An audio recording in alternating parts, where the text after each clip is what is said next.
Welcome to another episode of This Goose is Cooked, where we review books intended for our future generations.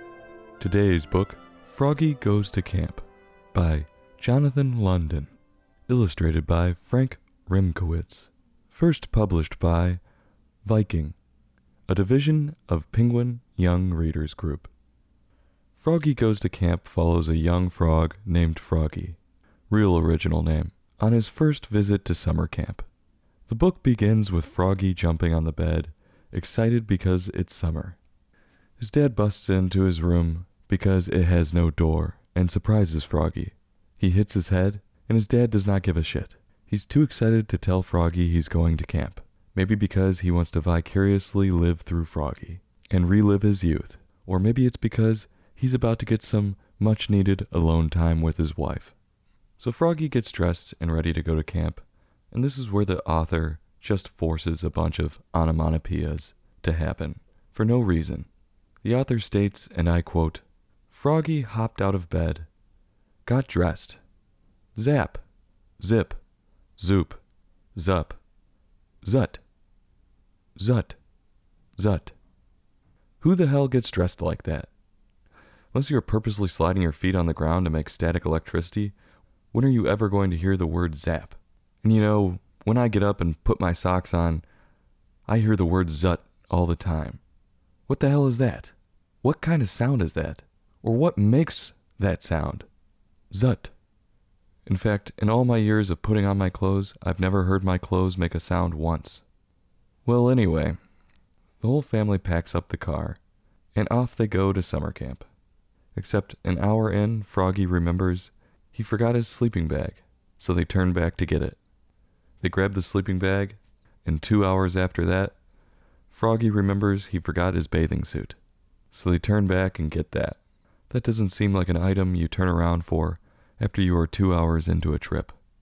At this moment, you see Froggy is apprehensive about going to summer camp. They finally make it to Camp Run Amok, and it's so late it's sunset. And yes, Camp Run Amok is the name of the camp. Real clever. I bet you can't guess what the campers do next. They run a fucking muck on the camp. Froggy meets his cabin mates for the summer. His bunkmate is an otter named Yasha, who is ridiculously dressed the entire book. He has a belly shirt, tank top on, and plaid capris. Absolutely ridiculous. It turns out Froggy's principal, Mr. Mugwort, is the camp director, and he is quite obviously the comedic relief. Anything that can go wrong goes wrong on Mr. Mugwort. The first full day of camp begins with Yasha the otter waking up Froggy by tickling him with a feather duster. It is the weirdest sight I've ever seen. Who brings a feather duster to camp, first of all? Secondly, if my bunkmate brought out a random feather duster and tried to tickle me with it, I would not only ask for a new bunkmate, I would ask for a new cabin. That's some weird shit. Next, the camp activities begin, and antics ensue. Froggy gets breakfast duties, and somehow drops eggs on Mr. Mugwort's head. Then Froggy goes to archery, and somehow shoots Mr. Mugwort in the ass.